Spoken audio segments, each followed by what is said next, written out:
बेखौ डिफेन्सिव होनो थाखाय बिटिआर डिफेन्सिव होनो थाखाय ससियेल मिडिया ओंखारनानै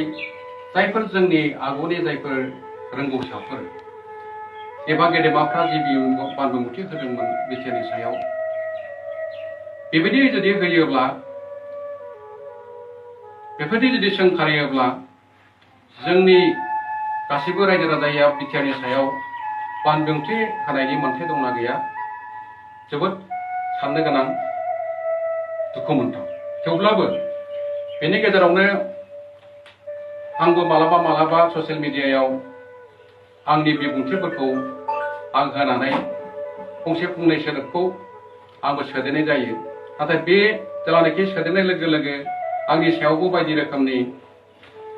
एग्रेसिभ सोदोब बाहायनानै आंनि सायावबो एसे सोदोबजों गाग्लोबनायखौ आं नुनो मोनदों। जियानो जाया मानो बेनि सायावनो आंबो आंनि मोन्दांथि बिटिआरनि सायाव मोन्दांथिखौ आंबो फोरमायनो नागिरदों। दा थांनाय 2020 मायथाइनि 27 जानुवारियाव जे बिटिआर जि गोरोबथा बे बिटिआर गोरोबथा जानायखौ जों नुनो मोनबाय। खोनानो मोनदोंमोन बे बिटिआर गोरोबथाया मोनसे गोजोनारि गोरोबथा होननानै जों नुनो मोनदोंमोन आरो गोजोन पिस एकर्ड एबा गोजोननि गोरोबथा होननानै बेनि थाखायनो बुंदोंमोन। बे गोरोबथायाव गुबैयै एनडिएफबिनि जायखौ जों जेरावबो मिथियो बयबो मिथिगौ मोनब्रै हानजा बे मोनब्रै हानजाफोरखौ लानानै गोबाव सम 35 बोसोर दावहा नाङै फैनानै जे मोनसे गोजोन थासारिनि मोनसे आबहावा सोरजिनो होननानै बिथांमोना मोनसे थासारि सोरजिनो नाजादोंमोन आरो बेनो जाहैबाय गोजोन एबा पिस एकर्ड जायखौ बुंनो नागिरदोंमोन बेहाय आगान सुरदोंमोन। दा बेनि गेजेराव बे गोरोबथानि लामा लाबाय थानाय समावनो जोंनि बर'लेण्ड सोमावसारबाय थानाय जे बर' फरायसा आफाद बिथां प्रमद बर'नि दैदेननायाव जि सोमावसारबाय थादोंमोन बे सोमावसारग्रा बिबानगिरिमोना साननानै उनाव बे गोजोन जि पिस एकर्ड एनडिएफबिनि गोरोबथायाव हाबफादों। दा बे हाबफानायखौ जोङो नुनो मोनदों। दा बेहायनो दा बे बिटिआर गोरोबथा जियानो जादोंला बिटिआर गोरोबथाखौनो जुदि बर'फ्रा जोबथा गोरोबथा होननानै जुदि सानदोंब्ला बे जोंनि बर'फोरनि खोथा। मानो होनबा जोंनि लुबैनाया बिटिआर गोरोबथा नङामोन, बड'लेण्ड आलादा रायजो दानायनि मोनसे सिमां दंखायोमोन। दा बड'लेण्ड आलादा रायजो दानायखौ जुदि रायजोखौनो नांला होननानै सानबायब्ला आरो बेफोरबायदि गोरोबथानि गेजेरजोंनो बर'नि जेंनाखौ सुस्रांनो जुदि सानदोंब्ला बे जाबाय बियो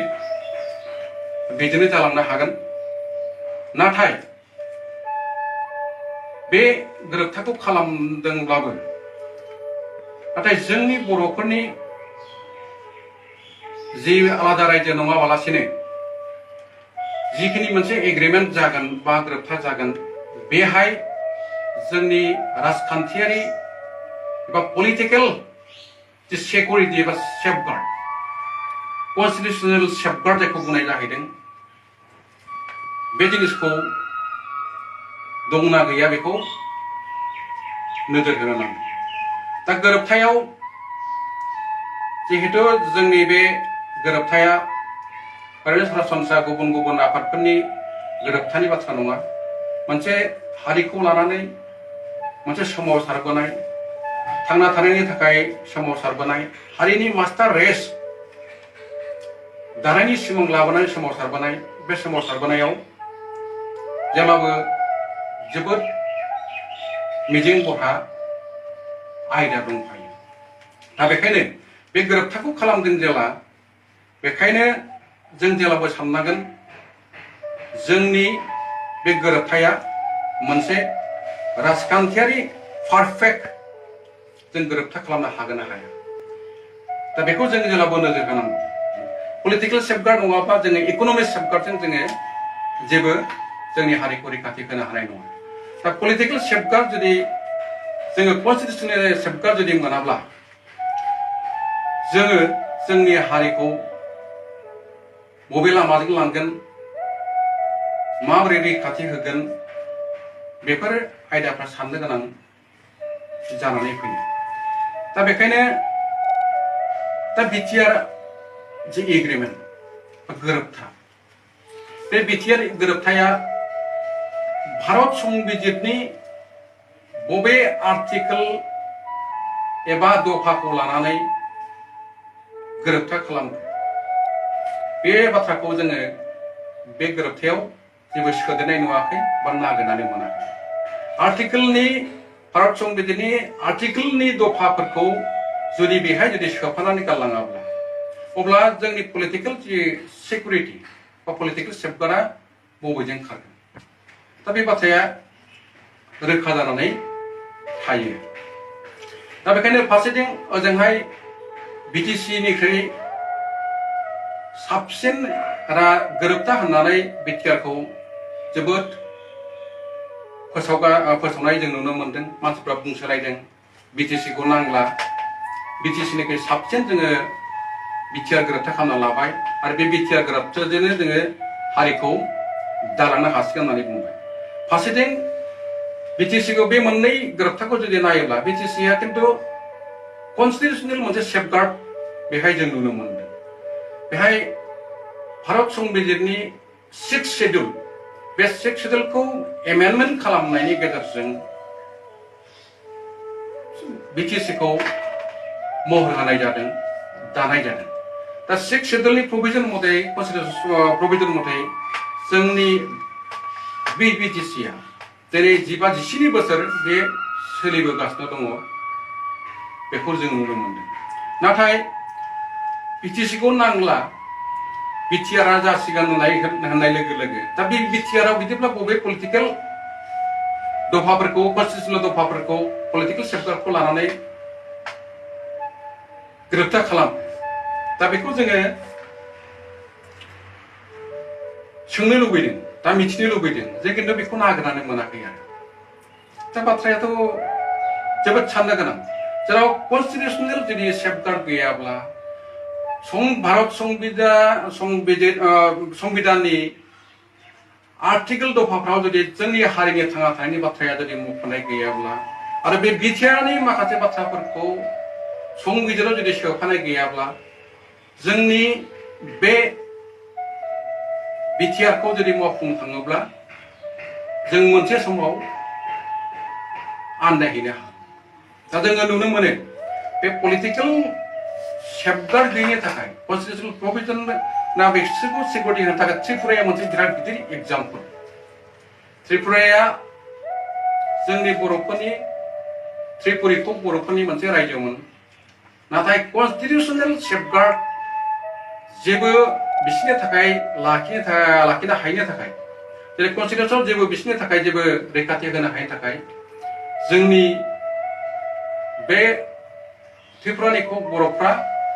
दिनै अलखदाव गोलैनांगौ गावसिनि रायजो बे गावसिनि रायजोआव दिनै त्रिपुराखौ बर'फ्रा रायजो खुंनायनि मोन्थायखौ मोनला दा बेबायदि जुदि जायोब्ला जोंनियाबो बिदि जाहैगोन नामा जुदि बिटिआरआव जुदि जोङो बेबायदि अबस्था पलिटिकल सेफगार्ड जुदि मोननो हायाब्ला कन्स्टिटिउसनेल सेफगार्ड जुदि मोननो हायाब्ला जोंनियाबो त्रिपुरा बायदि जाना थांनायनि लामायाव सौफैगोन नामा ओरैनो जोंनि बिटिसिया मोनसे डेमोग्राफिकेलि जि नुनो मोनदों बे डेमोग्राफिकेलि जों खिन्थु गुबुननि तुलनायाव ओरैनो बाङाय थाखासै आरो दा बे बेलायाव जोङो राजखान्थियारि जों दावहा नाङोब्लाबो पार्लियामेन्टारि सिस्टेम जों थाङोब्लाबो पार्लियामेन्टारि सिस्टेम थानायावबो जोङो बे डेमोग्राफियानो जोंखौ गादबना दोननो हागौ दा बेखायनो बे मोनसे जोबोद एसे आंखालखौ जों नुनो मोनदों बे बिटिआर एग्रिमेन्टआव कन्स्टिटिउसनेल सेफगार्डखौ जों नुनो मोनाखिसै बे जोबोद साननो गोनां जाहैबाय बेखायनो दा बेफोर बाथ्राखौ बे थामथि बर' गोरोबथा बे गोरोबथासिम बे जेंनाफ्रा थाफैनांलामोन मानो होनबा जोङो जेब्लाबो मोजांखौ लुबैसिनो BSc एग्रिमेन्ट जाहैबाय BSc एग्रिमेन्टआव गोजोनैनि थाखाय जोङो BTC एग्रिमेन्ट खालामबाय BTC एग्रिमेन्टआ साफिसियेन्ट जायनि थाखाय बेनिफ्राय मोजांनि सायाव मोजां जाबोनांगौमोन नाथाय फारसेथिं BTC आवसो कन्स्टिटिउसनेल सेफगार्डखौ जों नुनो मोनबाय नाथाय BTR आव जोङो बे बाथ्राखौ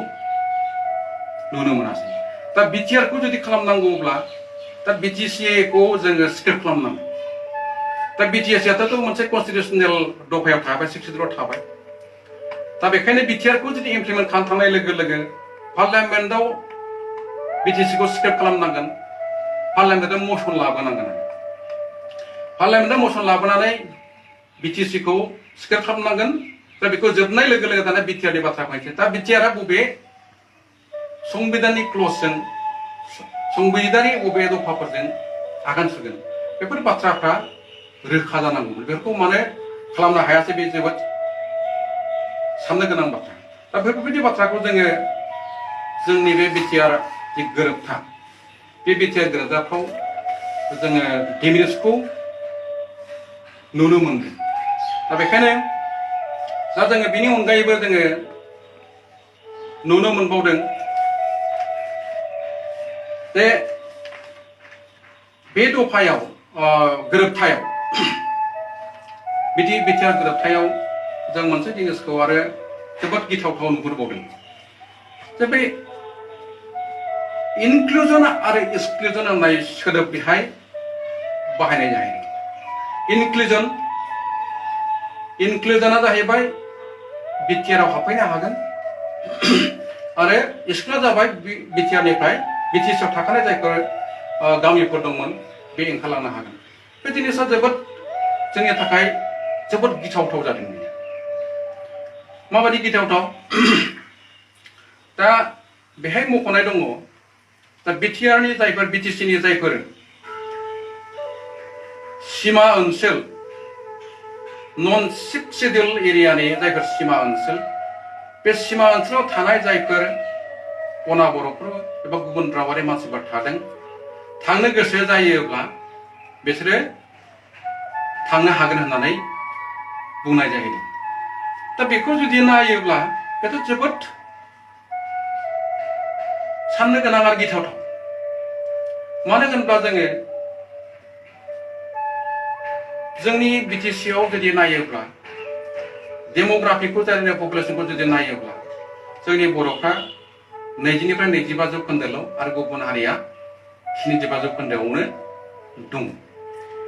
दा जुदि जायोब्ला बांसिन BTC एरियानि जायफोर गुबुन रावारि मानसिफोर दङ बिसोर ओंखारलांनो खाबुखौ मोनगोन नामा बे मोनसे बिराद गिदिर दा एग्रिमेन्ट मथे गोरोबथा मथेथ' बेखौथ' थांनो सुबिदा होनांगोन जिहेतु गोरोबथायाव लिरखाबायब्ला आरो बेखौ मावफुंनो सानदोंब्ला दा बे जोबोद गिथावथाव दा जोङो आं बिजिनि हिसाबै मोनसे जिनिसखौ बाथ्राखौ आङो नुनो मोनबाय दा जोंनि बे गोरोबथा मथे जुदि एक्सक्लुजनाव जुदि थाङोब्ला बिजनि टाउनखौ लानानै सियालमारि बे बिजनि टाउन आरो सियालमारिया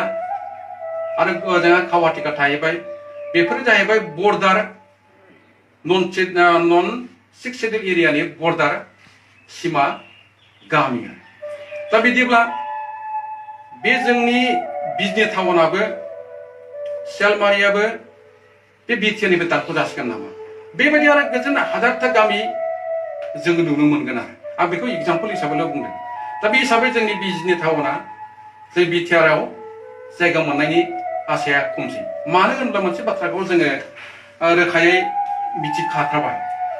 बे प्रभिजनखौ गोरोबथाखौ होनाय लोगो लोगो बे BTR निफ्राय एक्सक्लुजन बाहेर जानो हागोन एबा थांनो हागोन होननाय लोगो लोगो जाय समाव बै समाव BTC आव थानाय अना बर'फ्रा BTC आव थाया होननानै सोमावसारबोदों अना बर'नि संगठननि मोनसे आफाद दोलो सोमजिदों दा बिसोरो दा ओरैबायदि सुबिदा मोनबाय बे जायफोर सीमा ओनसोलनि जायफोर अना बर' गामि दं बेखौ दानख'नायनि थाखाय बिसोरो इतिमध्य बिसोर लिस्टेड खालामबायनोसै दा ओरैबायदि जाहैबाय बिजनि टाउन सियालमारिजों लोगोसे बिजनि टाउनाबो लिंक जाबाय बिजनि टाउनजों लिंक जानाय लोगो लोगो बे लान्थ्रियैनो ओजोंहाय आलौखोन्दा ओजोंहाय बेरलांखायथि ओजोंहाय थ्रु बिष्णुपुरसिम बे जिनिसा बिसोरनि गामिफ्रा लिंक जानानै सीमा ओनसोलजों सीमा गामि हिसाबै थांनो नागिरबाय आरो दा बेफोर गामिफ्रा जुदि बै एग्रिमेन्ट बायदि थांनायनि जुदि खाबुखौ मोनोब्ला बेथ' जोंनि बे बिटिआरनि जिअग्राफिकेल मेपआ माबायदि जागोन जोबोद साननो गोनां आरो फारसेथिं खिन्थु थाबावबाय ओरैहाय दा बिसोरथ' थांनो मोननायनि अधिकारखौ जिहेतु गोरोबथानो होखाबायब्ला दानिया बे बिटिसि एरियायावनो बिटिएडि एरियायावनो बे सियालमारिखौ बारनानै ओजों दांगाइगाव थादों दांगाइगावआ बर' गामि खादौबा बर' गामि बिसोरो बिटिएडिआव गोलैबाय ओरैहाय नदियापारा बिसोर बिटिएडिआव गोलैबाय दा ओजोंहाय जुदि सियालमारिया ओरैहाय बिजनि टाउना बेनिफ्राय कावाटिकाया जुदि थांनायनि जुदि बिटिआरनि बारनायनि जुदि अधिकारखौ जुदि मोनलाङोब्ला गोरोबथा बायदि थांनायनि जुदि खाबुखौ मोनोब्ला बैसोर माबायदि अबस्थायाव थागोन बिसोरनि बे जिअग्राफिकेल मेपआ बोरै थागोन बे दांगाइगाव खादौ बेनिफ्राय नदियापारानि माबाया बे हिसाबैथ' मोनसे ना बिसोर बिरनानै ओरै लांगोन ना मा लांगोन बे मोनसे बेबायदि अबस्थाया जे कमप्लिकेसिया जोंनि बे माबायाव जालांगोन आरो बे एक्सक्लुजन आरो इनक्लुजन होननाय बाथ्रायाव दानियाथ' बिसोरथ' दा जेमोदि जायफोर गामिफोरखौ दानख'नो थाखाय बिसोरो नाजादों लिस्ट खालामखाबाय जों बेखौ मिथिनानै मोनदों दानिया मा बेखौ प्रटेक्सन मा खालामनो हागोन बिटिआर एग्रिमेन्टनि मथेथ' नोङो बिसोरखौ थांनो गोनांसिगोन दानिया जों मा खालामनाया मोजां दा बिनि थाखाय जोङो गोदानै सोमावसारफिननांगोन गोदानै आयेनारि मोनसे बेब'स्था लानांगोन थाङै थोङै जों मा खालामनांगोन कर्ट अफ पिआइएलनि जोङो राहा लानांसिगोन आरो जों बिटिसिनिफ्राय बे ओनसोलखौ जोङो हगारहरनो हानाय नङा होननानै जोङो दाना कर्ट अफ पिआइएल होफैनांसिगोन आरो दाना जों पिआइएल होनाय लोगो लोगो पिआइएल होयोबाथाय मा जायो कर्टआव मोनसे बिसारारि थासिगोन ओजोंहाय बे थासिगोन प्रेसार मोनसे बारनलांनायनि बेखौ हमथाफिननायनि मोनसे प्रेसार थासिगोन दानिया बिदिनो थायै थायै बे मोनसे पिआइएलआ बिराद गोबावनि सिम थांनो हागौ ओमफ्राय फारसेथिं बेबायदि सिमाया ओनसोला गोबां दङ बेखौ जों नुनो मोनबाय बिनि अनगायैबो दानिया इनक्लुजनाव फैबाय दानिया इनक्लुजनाव सनितपुर जिल्लानिफ्राय माखासे बर' गामिफोरखौ मेजरिटि जाय 50%नि बारा बर' पपुलेटेड गामि दङ बेफोरखौ सोनो हागोन होननानै बुंनाय जाहैदों दा बे जुदि बुंनाय जादोंब्ला दानिया बे गोरोबथाखौ फोसावनो हानाय लोगो लोगो बै ओनसोलनि रायजो राजाफोरनिफ्राय मोनसे अजद रिएक्सनखौ जोङो मोननो हादों आरो दा मानो हादों जोङो सनितपुर जिल्लानि मोनसेबो गामिखौ जोङो दखरसेबो गामिखौ जोङो बिटिआराव जों हगार हरा दा बिटिआराव हगार हरा होननाय लोगो लोगो दानिया मा जानोसै बैसोरबो हगार हरैनि थाखाय पिआइएल होनोसै कर्ट अफ पिआइएल होनोसै होखागोनबो होनायनि थाखाय थियारिबो बेखौ जों मिथिनानैबो मोनबाय दा जुदि ओजोंनिबो पिआइएल ओरैनिबो पिआइएलजों पिआइएल ज' बुंफबहैनोसै कर्टआव बेनि सलुसना अबाव जागोन बेबायदि अबस्थाया जोंनाव दा नैबे बिटिआर गोरोबथायाव जाफैदों दा बे जिनिसा बिराद गिदिर डेमेज बियो जोंनि बे गोरोबथानि थाखाय डेमेज आरो बे जिनिसखौ खालामनांगोन बे क्लजखौ लाबोनांगोन इनक्लुजन आरो एक्सक्लुजन होननाय बाथ्राखौ जों लाबोनांगोन जोङो मा खालामदोंमोन जोंनि सोमावसारनाया उदियासलनिफ्राय गुदि खालामनानै बिथा खालामनानै बड'लेण्ड मुभमेन्टसिम जोङो मा खालामदोंमोन जों ओनसोलखौसो दाबि खालामगासिनो दं उदियासलाव रेल लाइननि साहानि ओनसोलफोरखौ जोङो बर' रायजो उदियासल दानांगौ होनना बुंदोंमोन बड'लेण्ड मुभमेन्टआव फैदोंमोन डिभाइड आसाम 50-50 ब्रह्मपुत्रनि साहा जायफोर ओनसोल दङ बेखौ जोङो बड'लेण्डआव सोनांगौ होनना बुंनाय जादोंमोन जों ओनसोलखौसो बिदों जायगाखौसो बिदों जों मानसिखौ बियाखैमोन आरो दानिया मानसिखौ बियाखैमोन दानिया ओनसोलखौबो दानिया बे बिटिआर एग्रिमेन्टनि गेजेरजों जुदि थांनायनि जुदि अधिकारखौ बिसोरनो जुदि अनाबर'फोरनो होयोब्ला गुबुनारिफोरनो जुदि होयोब्ला बैसोरो हायैनो थांगोन ना मानसि गोजा थांगोन मानसिल' थांगोन बिसोरो ओंखारलांनो हागोन गुबुनाव थाहैसिगोन ना हाखौ बिसोर थानाय जायगा हाखौबो लांफागोन बिसोरलाय दाथ' बिदि बिराद गिदिर डिसपुटेड मोनसे मा जाहैबाय बियो आयदा जाहैबाय बियो दा बेखायनो बे जिनिसखौ बे आयदाखौ लाबोनाङामोन बेफोर डिमिनिस थालांबाय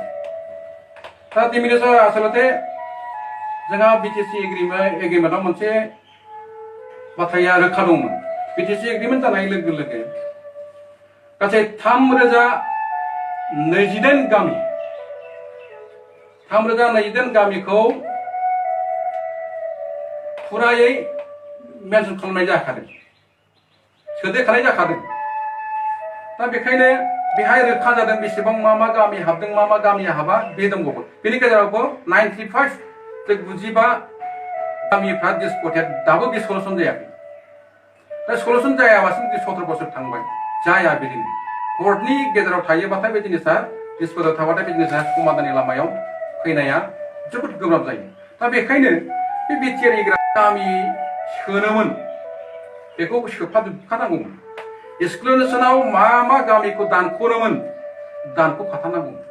दा बे जिनिसाथ' दानख'नाया बेहायथ' जेबो मख'नाय गैला दानख'नायबो गैला दा बे जिनिसा बिराद डिसपुटेड मोनसे आयदा जाना थाबाय दा बेखौ मावफुंनो थांनायावनो दिनै बिटिआरखौ मावफुंनो थांनानै बेफोरबायदि बाथ्राफ्रा फैगोन जेराव जोङो बे इनक्लुजन आरो एक्सक्लुजनाव जुदि सिमाखौनो थिग खालामनो हायाब्ला बबेयावथ' जोङो बिटिआरखौ मोगथाङाव महर होनायनि लामाखौ मोननो हानो बे बाथ्राया रोखा जागोन बेखायनो बेयो जोंनि थाखाय बे बिटिआर एग्रिमेन्टआ मोनसे गोबां डेमेज जादों बेफोरखौ बेखायनो गोबां बे गोरोबथाखौ खालामनायनि सिगां मा खालामनांगौमोन सावरायग्रोनांगौमोन जोंनि गेजेराव गोबां रोंगौसा दङ सिगांनिफ्रायनो बर'लेण्ड मुभमेन्टजों नांथाबबोनाय दैदेनगिरिफोर दङ बिसोरबो बुंनांगौ एसे थागौमोन आरो निश्चय साननोबो हायो माखासे लिगेल एडभाइजार जों माखासे लानांगौमोन आयेन गोरों मानसि जों लानांगौमोन अब्ला बे जि जाबाय जि गोरोबथा जाबाय बेखौनो जोङो बर'लेण्डनि जायगायाव बेखौनो लाथारनोसै होननानै जुदि सानदोंब्ला बेफोरबायदि बाथ्राखौ जेरै मोजाङै सावरायनानै पलिटिकेलि सेफगार्ड कन्स्टिटिउसनेल सेफगार्ड संबिजिदारि जोंनो माखासे खाबुफोरखौ होनानै आरो बेफोरबायदि गामिफोरखौ रोखा मख'खानानै जुदि बिटिआरखौ जुदि लाबोनायमोनब्ला अब्ला जोंनि गेजेराव जि दान्थे बिदान्थे एबा गोसो गोजोनै एबा जोंनि गेजेराव मोनसे बेसावराथाय बे जानायनि खाबुखौ मोननाय नङामोन दा बेफोरखौथ' खालामासै दा बेनि थाखाय जोंनि गेजेराव बेफोर माखासे जोबोद मा जानानै थाबाय गोनो गोथो जाबाय साननो गोनां जानानै थाबाय दा बेखायनो जों सानो बे गोरोबथायाव मोनसे बिराद हाखु दाखु जाथारदों बे गोरोबथाया मानो एफोरो हाखु दाखु खालामनांगौ जाखो दा बे साननो गोनां ना पलिटिकेल मटिभेसन दंमोन लानानै खालामखो ना हारिखौ माबा मोनसे बिदिनो खालामनानै खालामखो जोबोद साननो गोनां जाहैबाय हाखु दाखु खालामनाङामोन गोबां साननांगौ दं मोनसे खामानिखौ मावनो थांबा सासे मानसिया गासैबो सानै हयै मावजोबनो हाया बेथ' जाथिनि बाथ्रा जाथि थानायनि बाथ्रा जातिखौ फोथांनायनि बाथ्रा अराय जातिखौ अरायथा खालामनानै संबिजिदारि रैखाथि होनायनि बाथ्रा जोबोद गोबां बाथ्रा थायो जायखौ जों सासे मानसिया सानै मानसिया मोनदांस्लाबनो हाया बेखौ जोंनो मानसि नांगौ सम लानानै बेखौ खालामनांगौ गोरोबथा खालामथारनांगौ होननानै मास मोनसे मोननैखौ मानो फावसायनो हाया जाखो बेखायनो खालामथारनांगौनि बाथ्राथ' गैयामोन दा बेखायनो बे जेनेबा जोबोद हाखु दाखु मोनसे गोरोबथा जादों जायनि थाखाय जोंनाव सुफुंखौ हायै माखासे जि थालांबाय बे गोरोबथायाव आरो बे गोरोबथाया मोगथाङाव महर मोनगोन ना मोना बे मोनसे जोबोद सन्देह जाबाय सन्देह जाखागोन मानो होनबा बे एक्सक्लुजन आरो इनक्लुजन बे सिमायानो जुदि गर जायाब्ला आरो बे बेसेबां बोसोर थांगोन बेनिबो जेबो सिमा गैया गर गुबै जेबो जोङो लामा नुबोनो मोनाखै बे थांबाय थागोन सिगां आरो पिएल केस जाबाय थासिगोन बिसार जाबाय थासिगोन आरो पिएल केस जोबागौमानिथ' जों बेखौ जाफुंहोनो हानाय नंला दा बेफोरबायदि बाथ्राया जोंनि बे बिटिआरआव मोजां डिमेरिट्स जों थाबाय आरो बेफोरनो जोंनि बे बिटिआर गोरोबथाखौ मावफुंनायाव मैखोमै हेंथा होसिगोन आरो दा बेखायनो जुदि हेंथा होयोब्ला एफा गिदिर जोङो जाथिखौ मा खालामना होबाय कमप्रिहेन्सिभ एन्ड फाइनाल सलुसन होननानै जेराव गोरोबथा खालामना लाना फैबाय बिनिफ्राय जोङो आरो गोरोबथा खालामला आन्दलन खालामला होननाय जायखौ लानाय जाबाय बे गोरोन्थिफोरखौ थानो नाङामोन दा बेखौ बुंनायाव दा सानैसो मानसिया मा होनदों जे मा होनदों जोङो बे बड'लेण्डखौ नागारदोंब्लाबो कमप्रिहेन्सिभ एन्ड फाइनाल सलुसन बेखौ नागारदोंब्लाबो बड'लेण्ड सोमावसारनायखौ नागारदोंब्लाबो जों मानो बे जुदि बिटिआरआव गोजोननाय गैयाब्ला जों मानो आन्दलन खालामनो हाफिना एसे हाफिनगोन होननानै बुंदों दा हाफिनगोन बेखौ बुजिबाय दा हाफिनोब्लाबोथ' मोनसे खोथा थाहैबाय बर' जाथिनि थाखाय बर' हारिनि थाखाय सरकारा मोनबेसे एग्रिमेन्ट खालामदों बिएसि खालामबाय गोजोनाखिसै बिटिसि खालामबाय गोजोनासै बिटिआर जाबाय बेखौबो गोजोनाबा सोमावसारफिनगोन होननानै जोंनि बर'फोरनि थाखाय जों बर' हारिया खेबबैसे बर'नि थांना थानायनि थाखाय आन्दलन खालामगोन पृथिबियाव बेफोरबायदि हारि एसे बारा मोननाय नङा दा बेखायनो दा बिदि जुदि बिटिआरनि उनावबो फिन जुदि बड'लेण्ड सोमावसारनाय बड'लेण्ड सोमावसारनाया जुदि जाफिनोब्ला जोंनि बर'फोरखौ मोनसे फोथायखेबस जाथि होननानैसो सानना लागोन मोनसे आंनि साननायाव मोनदों आरो बे जोंखौ बेफारि बायदि साननाय लांदों नंदां दा बिसोर बड'लेण्ड सोमावसारनाय जाग्रा जाथिसो दे बिसोरो बेखौ होबा बे जे गोजाना बेखौ होबा बे गोजाना बेखौ होबा बे गोजाना बिदि खालामबाय थायो बिदि साननानै जोंखौ मा गुरुत्थ' गैयै जोंनि सोमावसारनाय